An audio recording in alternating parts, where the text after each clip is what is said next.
What up, y'all? What up? Merry Christmas. Merry Christmas. The two timelines. I tried to jerry rig a hard wire to the live stream. Let me know y'all can hear me. Damn, y'all rolling it in and killing it already, huh? Kerr unwilling to play. Kyle is a real concern.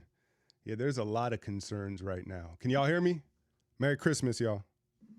Not the way I think any of us wanted to wrap up that Christmas. What up? What up?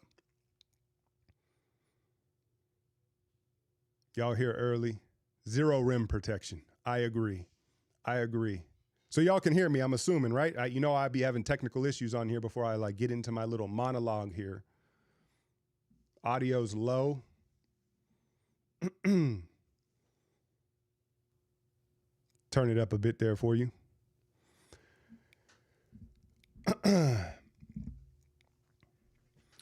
You're not even mad. What are we doing here? I don't know how you can be happy with that loss right now. Appreciate you. Joe Lacob is ruining. Here, I'll put that up there for you. Where are we at here? All right. I want to start with, Rui Hachimura. What did he hit? Like 4 or 5 threes. Austin Reeves hit a bunch of threes, right? And night in and night out, we hear from Fitz and the local telecast like, oh, man, what was it? Who was it in Indiana? McConnell hit 3 threes in that third quarter, right? This is no longer a coincidence. This is not a coincidence, right? We all see it. We overhelp down in the paint, and we yield not just a ton of corner threes, but a ton of very good looks that even suspect shooters are going to knock down, right? The root of that is playing too small, right? We're overcompensating by that we have to help on almost every basket drive, right? Now we get into the Steve Kerr dilemma, and I know a lot of you are going to want to blame everything on him. There's plenty of blame to go around, right? But it was interesting because I was listening to the last Warriors Plus Minus and Anthony Slater and them, and they were indicating how we know this to be true if you think about it, right? But they were like, hey, every offseason, every time we're talking about a potential move, it's like, but is Steve going to play him? Does he fit what Kerr wants to do and Kerr's idea of this thing, right? And so here we are left with very few bucket getters and very, very little size and athleticism at the rim, right? The guys that you can get to fit what Kerr wants to do in this system are all smaller guys, right? And it's ironic because we ushered in the three-point era, and here we are getting killed by it every night. You have Steph, Schroeder, whoever it is, that weak side low man, tagging down into the paint for no reason. Boom, it's either a corner three or a swing to the wing, and it's an open three. And now you've got suspect shooters knocking down shots. It's no longer a coincidence, right? It's no longer a coincidence. And it starts with the core idea of the players that need to play for this system, right? And you want some of them, but the inability to adapt or say, hey, let's make it work with this guy, this 6'11" kid that can jump out of the gym, block shots and run the floor because, that's really the root of the issue for me right now.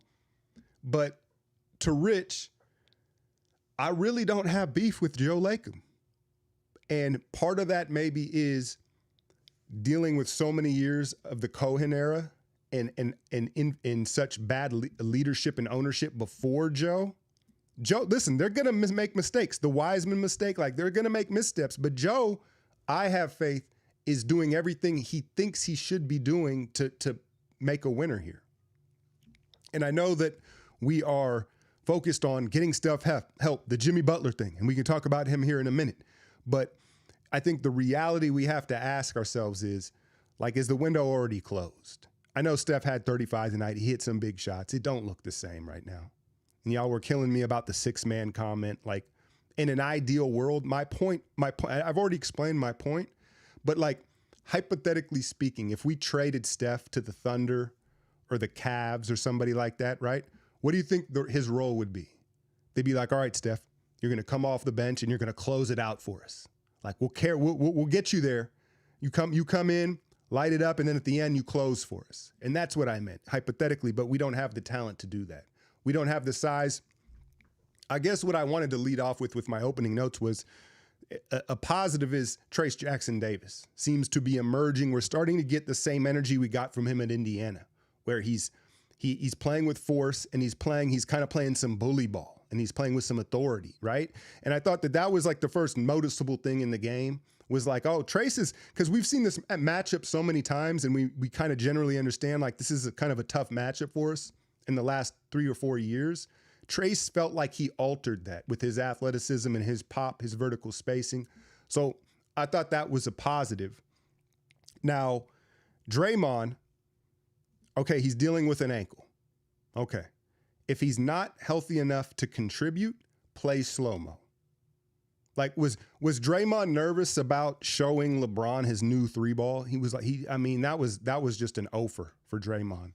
And then he starts doing the extracurricular stuff. And so, I don't know where this live chat's going to go. I don't know how many times I've hopped on here after a loss like this and after a frustrating one, right? And I'll start to go through the questions here in a minute. But to me, the more and more I watch this team, and what are we, like almost 30 games into, Draymond puts too much pressure on our offense, bro.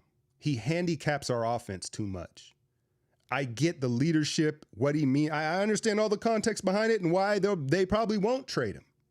But I'm going to sit here tonight on Christmas night and say that I think the move is to trade Draymond. I really do, because we have 1 foot in the past, 1 foot and 1 toe pointed towards the future. And I don't think it makes sense when you look at Steph right now. And look, listen, if Steph was 32, okay, maybe you say, hold on to Draymond, and now you go all in right now. I don't know if you can do that. And some of you are going to say, no, it's one way or the other. But to me, we hear the Jimmy Butler rumors. What if it's Draymond? What if you say, okay, we're going to trade Draymond for Jimmy. You make the salaries work. We're probably going to have to throw in a young player and some picks, right? And Miami stays relevant. They can tool around that, and they get their young players. And then the Warriors' thinking is when you add Schroeder and you add Jimmy, that in a way can replace Draymond's toughness and vocal leadership. And then it allows Jonathan Kuminga to slide into the 4 spot and opens up the floor. And I'm not trying to scapegoat Draymond, because he's shooting the ball well. I understand he's chipped up, but I just think where we're at right now, when you watch the Steph Draymond 2-man game, it's so predictable. It's so predictable. And Draymond just sits and resets the screens over and over again, and they just swarm Steph. It's putting too much pressure on Steph right now. And so that's not to say Draymond couldn't be super valuable to another team. I'm just saying how we're currently constructed. I don't know that they can just do this Batman and Robin thing. It just doesn't work right now. Let me cruise here through some of y'all comments, see what y'all talking about. And I'm not a big, y'all know that I've been against the Jimmy Butler thing. What I will say is, you watch the NBA starting 5. Damn, the chat's just flying. I don't know how to navigate all this shit. Let me see if I can get to the bottom of this. He's 35 years old. I understand that. But he is a dude that takes care of his body and does all the preparation stuff, right? So I'll say that about him, even though he hasn't been as durable as you'd hope for. That's more of like playing style and load that he's had to carry. But he's going to do all the yoga, stretching, hydration, sleep, all the stuff to be a pro.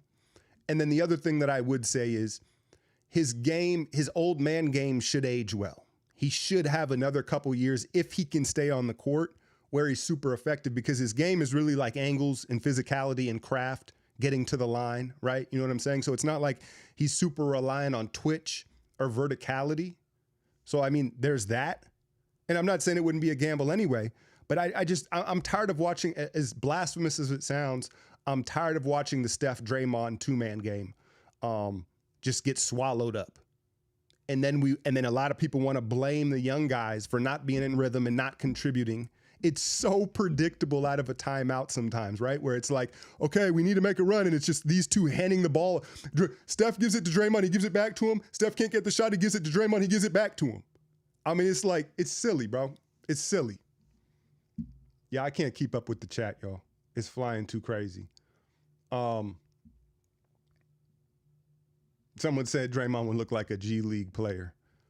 Why is Pods playing? Pods has been all right, but generally speaking, the size thing, that I just wonder what if you saw Miles Turner the other night, and it's like, what would our defense look like? What would we look like with a rim protecting stretch big? Now I understand they don't grow on trees. I get it. You know what I'm saying? Like, that's way easier said than done.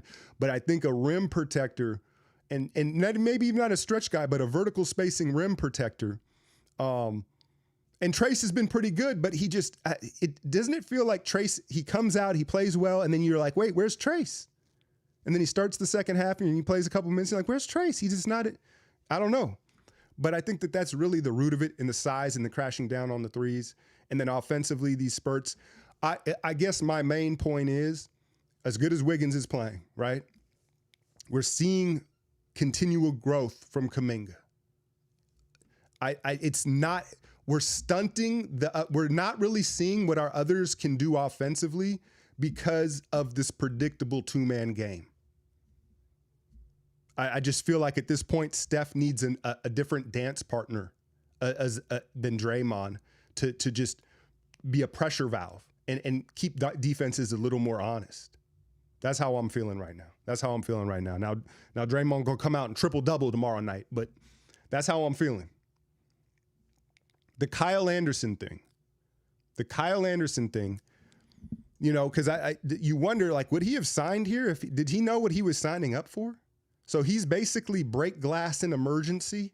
They were like, hey, Draymond, the suspensions, like all these things, like he's been injured. Like, we'll get Kyle in case Draymond, he doesn't play. He's not even in the rotation. And it's an even more tempting reason why maybe Draymond is the trade chip. They've got, and what it also does in turn, please hear what I'm saying, because I'm not trying to be ungrateful towards what Draymond's meant to all of this. I still think Draymond, big picture, has been undervalued to what he's done in this era, in this dynasty that we had. So there's that, right? But right now, today, not only does he probably provide value to other teams that would be interested in him, it opens up the spot for Kuminga, and you have slow-mo as more insurance, especially if you're bringing back Butler, right? You're getting some of that same intangible toughness and vocal leadership, right? But now I forget the other point is, it opens up the room for more leaders to step up, right? Draymond kind of sucks the air out of the room. Like, what was he doing tonight with the free throw line? And then he just don't stop. And so I think that there could be a possible addition by subtraction, just with his attitude and his presence being overbearing, and then adding another offensive piece to the floor, a guy that's a threat for Steph's two-man game. And then you're also empowering Kuminga in the same breath by opening up that spot. What y'all think? That's my rant for this one. But yeah, I don't understand the Kyle thing. I don't understand. I mean, the offense is sputtering, so like it makes sense, like in the moment where it's like, oh, you can't look for him right now when we're sputtering offensively. But I thought he was going to play the 5 for us. I don't know, man. I don't know. I'm going to go through my notes here in a second. I don't want to miss any of y'all super chats here. If I did miss one, I'm bad at monitoring these because the notes, the chats are flying here. Draymond is sabotaging the season for his Kang Braun. Hey man, he, as well as he shot the ball, right? He couldn't hit the broadside of a barn tonight. And then we all see that moment where it kind of like hits a tipping point and he's not playing well. So now he resorts to just doing dumb stuff, and then it's distracting. I don't know if Lacob or Curry will ever green light it, but that to me makes the most sense.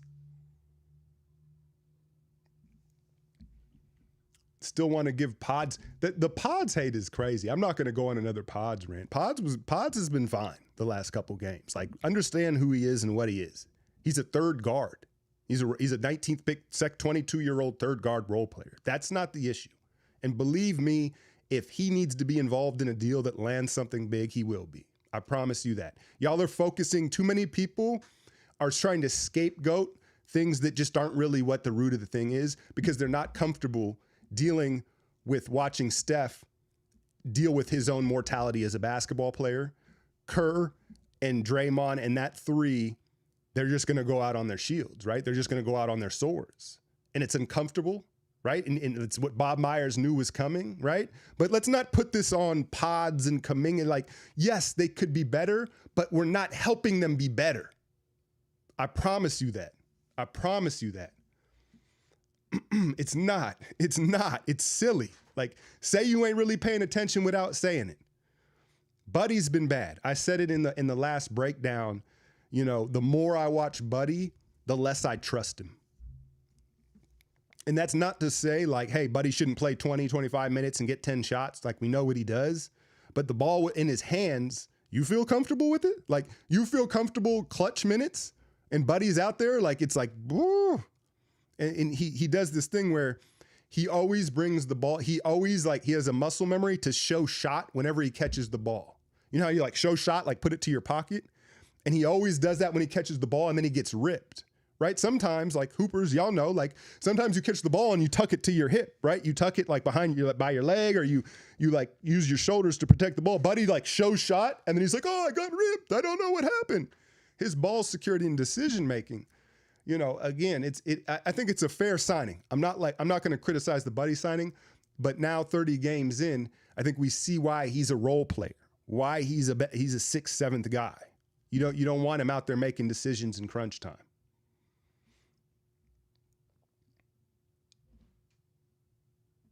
Yeah, this thing, I think I got to slow down the super chat so I can go through it. Hachimura woke up after 3 years like, what the fuck? Yeah. No, but again, that's what I led with, because I watch Laker games. Like, Rui doesn't hit threes like that. Austin Reeves don't be hitting threes like that. And at a certain point here, you know, again, our home telecast doing their job, right? Being the homers that they're told to be at times. But they're like, what do you know? Like, McConnell hit 3, Rui's hit 5 of them. At a certain point here, it ain't a coincidence, bro. We're asking our guys to close out like 20 feet to the 3-point line. Oh yeah, and they're 6'3". It's different when Kuminga comes flying at you, right? Or even a dialed-in Draymond. When you've got these little guards flying at you, we don't create any type of reasonable doubt in the offensive shooter, right? Like, that part of when you're shooting, when you're open in the corner, and you know, all right, this might get swung around to me, and you're gauging who's coming out to contest that, right? And even take Cam Reddish, who is a bum. He's a bum, right? But he serves as, you know, he can defend, right? If you know, hey, Cam Reddish is going to come off the dunker spot out to the corner at me, that changes the speed and rhythm of your shot and just your confidence in your mind. Now it's Schroeder, it's Pods, it's Steph. Steph's doing this. Steph's like, he looks like he's at a concert when he comes out to close out, you know? And so it ups the confidence level of these suspect shooters. And then we also talk about this three-point era. Everybody's talking about the NBA ratings and how, you know, all this, the too many threes. The thing that I've noticed is now the suspect shooters, even 5-6 years ago, this wasn't the case, right? Where you were like, oh, like take Kuminga. Let's start with Kuminga, right? Where you're like, okay, he's trying to develop a three ball, and sometimes he hesitates, sometimes he takes it confidently, like, you know what I mean? In today's NBA, you can see the message in 99% of these organizations with their coaching staff to the players is they're like, hey, let that thing fly. They're giving the green light to everyone and anyone, right? They're like, we want you to shoot the three. And so that in turn is making these guys that don't, you know, they're suspect shooters. You leave, if you don't put any doubt in their mind on the floor, they're going to knock them down. They're going to knock them down.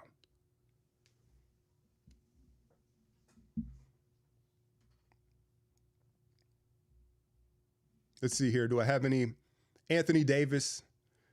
I think that's probably what's got me the most salty about this was like, without AD, you need to get this done.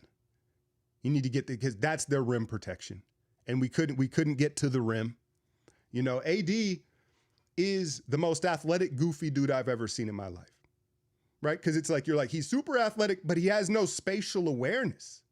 Like, how many times do you think AD has stubbed his toe in his own house at night? Like, he's like a cyclops. He has no peripheral vision. You know what I mean? And it's just like, whoa, there's like, I've never seen anything like it. Embiid, same thing. Embiid though almost does it too. Embiid be on some I ain't gonna get started with Embiid, but yeah, AD goes out to not be able to get that done with AD off the floor is just disgusting to me. And I'm tired of talking about, oh, they just were hot from no. If you look now, we're just giving up way too many threes. And we're not putting any doubt in the mind. And that's at the rim as well. Now, Trace has been starting to block some shots, but he's not playing enough when it matters to be that rim protector. We need another one. But the same thing that I just spoke on about contesting the three-point line, it holds even more true at the rim. I can tell you this as someone who used to play above the rim. I used to get up and get downhill. And if there was somebody that I'm playing against that I knew could contest me, I'm not going up there with the same, just free force, opening up and going like this, right? It makes you second guess, can I go up and finish this above the rim? And then in that second guessing, that pause that you take, all of a sudden you're less effective. We're not making anybody take a beat or a pause, whether it's shooting a corner three or it's headed downhill at the rim. We're not striking no type of second guessing or conflict with the offense. I didn't know where this was going to go, but yeah, that's how I'm feeling.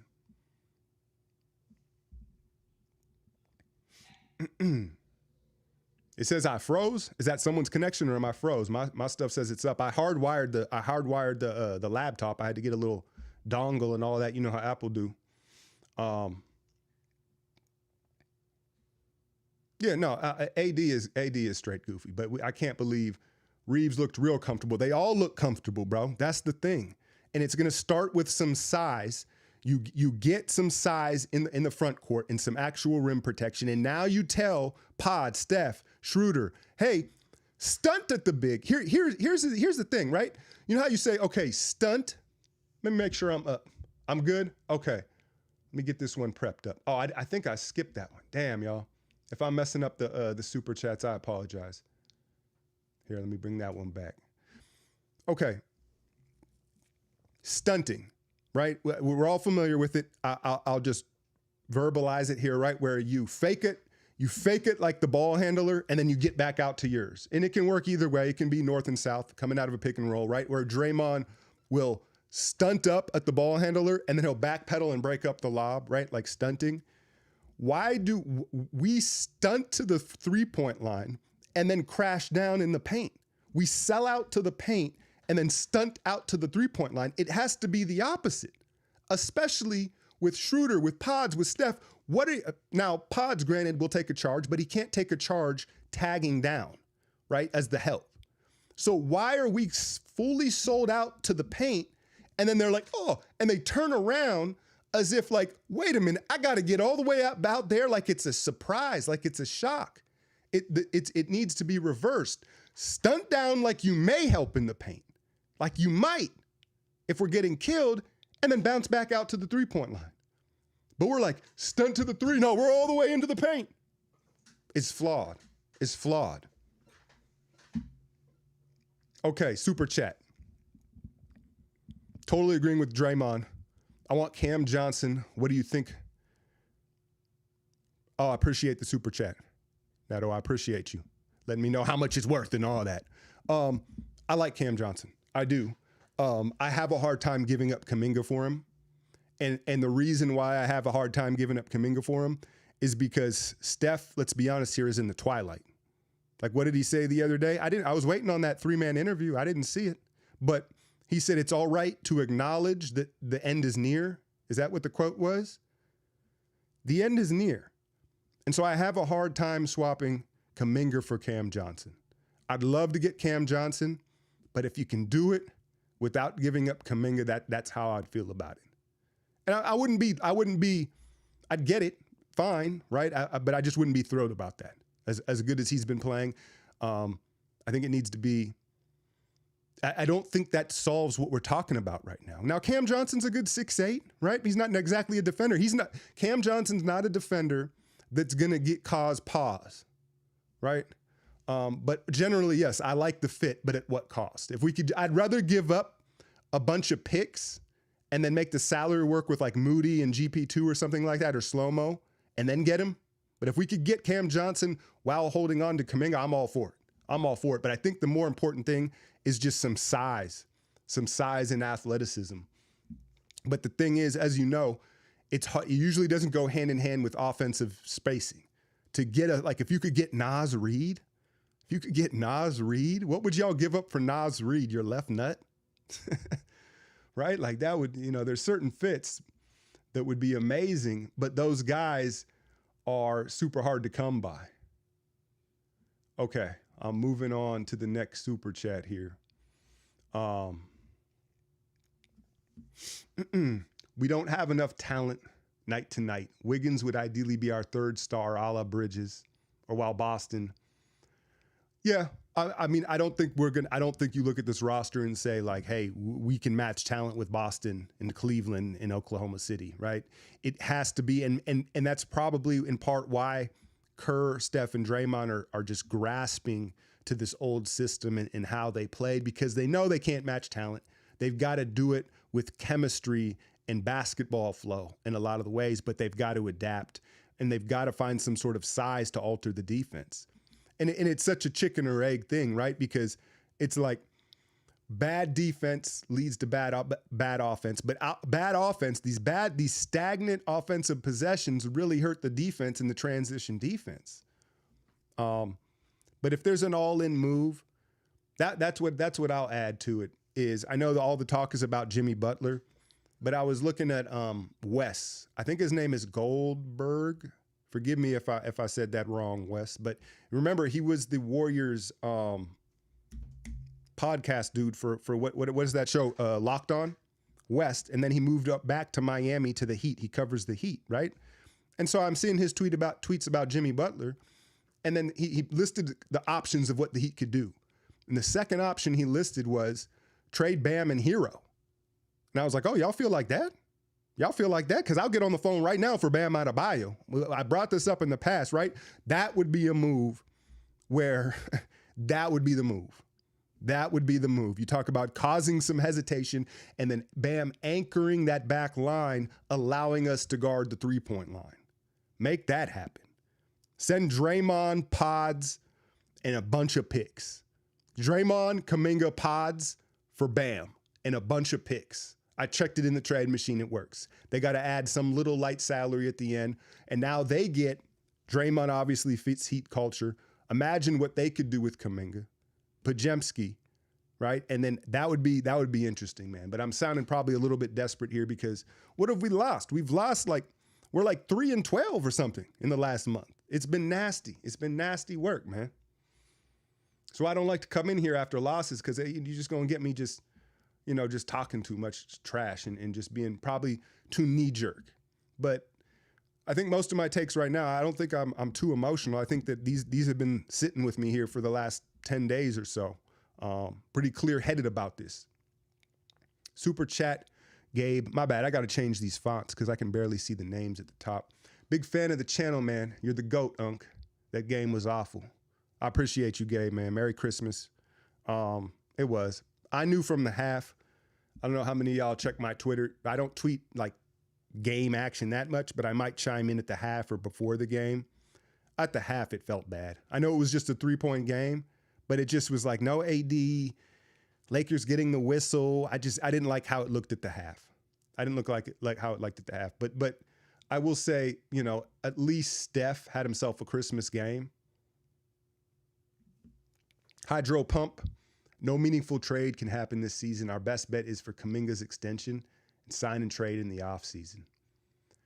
You bring up something that I was running by my family this evening because I don't know where the exact report is. Forgive me for not having the exact sources, but you guys see the same reports, right? And what was it this afternoon that the Warriors are going to wait for the summer? They're hunting for a superstar, but they're going to wait for the summer, right? Are they perhaps gaslighting Steph, Draymond, and Steve? We've been so mad about how they've handled the young guys' development. But think about it. This would be the chess move to make. If you're Dunleavy and you're Joe, because it's like, hey, if Giannis is available, if you could get Giannis, if you could get one of these guys somehow, we'll try. But it may just be pacifying Steph and Draymond right now and Steve. Hey, keep playing hard. We're going to keep working at this. But at the same time, when the summer springs, it's like, now we're going to go young. We're going to go young. Surprise. Surprise. It's time to turn the page. We've been waiting for this to play out. That's what crossed my mind when I read that.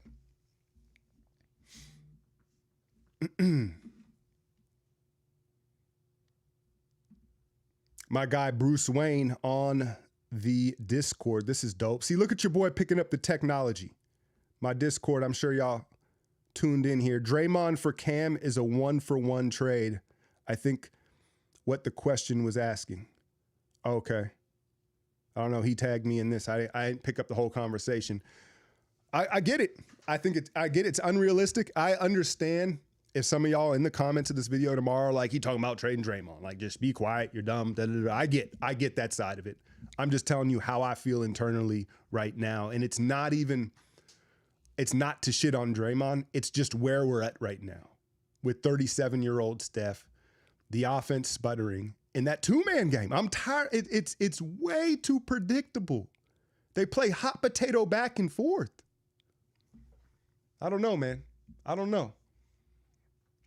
Do I have any other notes about the game? It was kind of just a bad game, right? It kind of just sucked. Even though there was, if you turn on SportsCenter tonight and you'll show the end of Steph and LeBron, they both scored 30 and it was like tight. It wasn't that, right? Even though there were some dramatics at the end of the game, it wasn't that. It was just kind of a whack game. And the crowd was, ooh-wee. Too much eggnog? The crowd was dead from the start of the game. We didn't get no juice from the home crowd, right? Boston and Philadelphia. I knew Boston was going to lose when I seen them in them Red Sox. Like, as soon as I turned it on and seen them Red Sox, I was like, y'all about to lose. Y'all about to lose, right? And we got a member here, Toast the Goat. But yeah, no, I mean, no one's panicking about Boston. Drew Holiday, he would have been the guy on Maxey. As spooky as Philadelphia potentially could look, you know what I'm saying? What I think ultimately will happen with them is when push comes to shove, let's say they get into the playoffs, they're not going to have the cohesion and chemistry to get it done. When things get tight, hostile environment, there's high pressure situations. I just don't think that this cast of players are going to play enough to have that chemistry when it matters. And when you look at New York, you look at Boston, you look at Cleveland, I get New York's been reconstructed, but there's a lot of chemistry there. Bridges knows how to play with Brunson, right? Boston has been together for a while now. Cleveland has been together for a while. So even if Philadelphia's talent can be there and they could be healthy at the right time, I don't think they're going to have the chemistry and cohesion to compete with those other teams. But yeah, Boston and them Red Sox, man, that was some only in Boston type of shit right there. Toast the Goat, my guy. I'm so over Kerr, bro. It's like he doesn't even watch the flow of the game. No AD. Why long stretches of no Trace Jackson Davis? I'm so tired of this team, Monk. Yeah, you guys know me, especially like patrons and stuff. Like, I don't follow the rotations in minutes as well as I probably should, because I'm more concentrated like on the actual, like, hey, he's off balance with this, like the actual play, kind of like player development type stuff. But I do notice, I'm like, hey, where's Trace? Like, he killed it. He opens up the 6 minutes. He's like kind of dominating the game. And it's just too far in between. And again, sorry, I hit the mic on y'all. Be clear, I'm not blaming Draymond, but Draymond is kind of holding our rotations hostage right now, bro. That's the truth. If you really think about it, like if you pull him out of this, now it just opens up way more rotation roster possibilities. That's just the truth, man. That's the truth.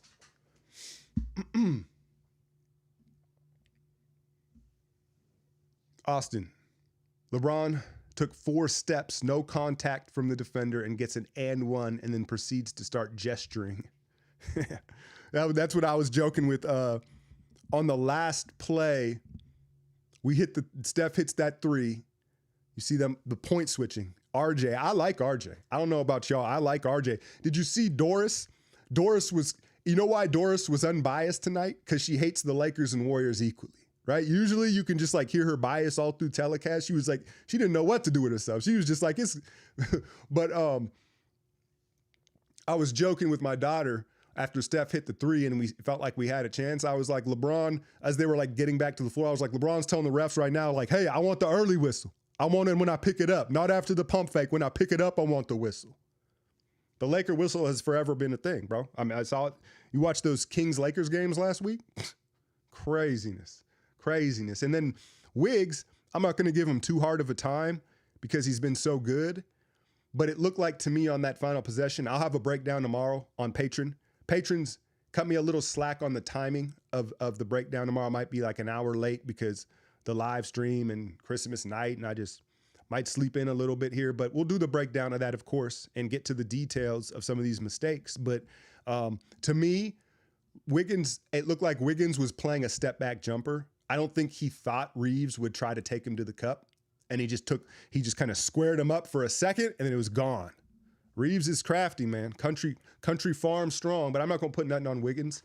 We didn't deserve to win the game. So, I mean, yeah, the Lakers got the unfair whistle, but all in all, I don't think we played well enough. And Kuminga, I'm high on him. I'd like to keep him around. I'm curious to see what he can be. But right now, he just doesn't shoot it well enough, man. At 22, like the open, there's just not enough knockdown open threes because he's getting those looks. He'll hit like 1 of 4. I don't know what his percentage is. It just, he's not making the open ones enough. And then what would concern me from an eye test perspective is it just doesn't look good, right? It's compact, it's straight, but he's not getting like extension in his arms. He's not getting like that gooseneck release or like the extension up through his shoulders, right? That release, because a lot of dudes have funky looking shots, but no matter where it's coming from, right? In the rhythm of it, dudes that make a lot of shots, they still at the end of it, it's still like, whoo, at the end, it still ends up right. And it's just a little compact and stiff. So it doesn't fully pass my eye test, but right now he's just not making enough of them, man. He's not making enough of them. Yeah, the free throws as well. Let me see if I can run through these here. HR, Draymond, Trace Jackson Davis, Kuminga, Moody out, Miles Turner, Butler in. Yeah, that's like a blockbuster deal. Yeah, I mean, I have a hard time thinking that some of these like 2-3 team 8-player deals are possible. I know they have happened in the past, but I tend to focus on like 1-of-1 deals, like 2 teams trading. But I mean, it's not to say they can't make multiple moves, but yeah, Miles Turner would obviously be an amazing thing. If you could get Naz Reid, which I don't see how you could, right? That would be another guy that would be a great fit. But the Butler thing to me only makes sense if it's Draymond. That's how I feel about it. No, Reeves is good, man. Reeves is a baller. He ain't as good as he looked tonight. Like it's Gabe Vincent's hitting pull-up middies. Come on, man. JK only knows how to dunk the ball. That's not true. The shot's not there, but he's showing progression. Day not going anywhere. I hear you. I know. I'm just venting out some frustration here. I'm sure people will circle the wagon on this if he can. It feels like, I mean, I said how I said, and I understand those of you that are going to say there's no way they're trading him. You're probably right, but that's what I think would be the answer to. It would force Steph and Steve to finally adapt. With no Draymond, it would be like, okay, because let's be real, part of them sticking to this is for Draymond. Because that's the only way he can be effective. That's the facts, man. That's the facts. He had 10 boards. Okay. What was he, like 0 of 5 from 3? Like 3 or 4 silly fouls?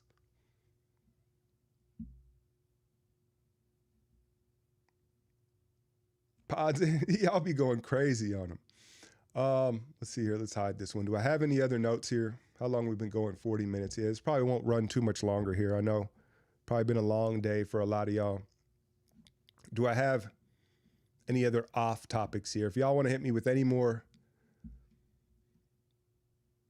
Yeah, no, I know. I see some of y'all saying he ain't going nowhere, but he's objectively, if you guys, I'll put it to you like this. If you guys and I appreciate y'all's support because I know a lot of you do, but if you listen to me enough, one thing that I think you can appreciate is, like, no doubt I'm biased. I'm a fan. Like, I'll get in my feelings and overreact to stuff, but I'll always try to like center myself and bring it back. So it's like the times where Draymond's been hurting us and killing us, like I'm on him.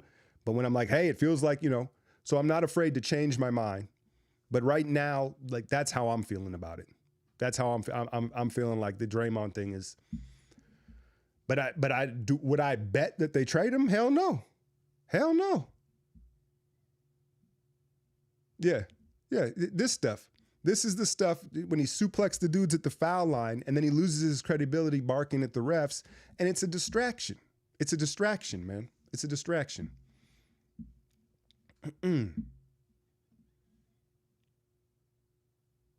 Yeah, I think that's all I got for y'all. Unless y'all have any more questions. But yeah, just a disappointing night. I was hoping that we could get on here and be hyped and celebrate about this, but we can't.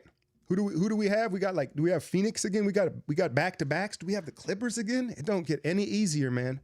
But like I had said, I don't know what piece of content it was, but this month of January, you could make an argument is going to be the most pivotal month so far of Joe Lacob owning this team. Maybe you could say the Monte Bogut month. No, there's been pivotal months, but it's like, are they going to pick a direction here? And I know a lot of you don't want to hear this, but the reality is if this continues, there's no way you can sell the farm to add some like middling star to help Steph and Draymond right now. That would be insane. Like, there's a possibility we're sitting here at the end of January, toward the trade deadline's like early February, and it's like, all right, we got to go in with the young dudes.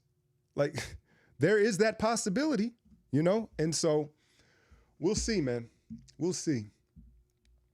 I think I saw one more super chat here. I don't want to miss you. Sam,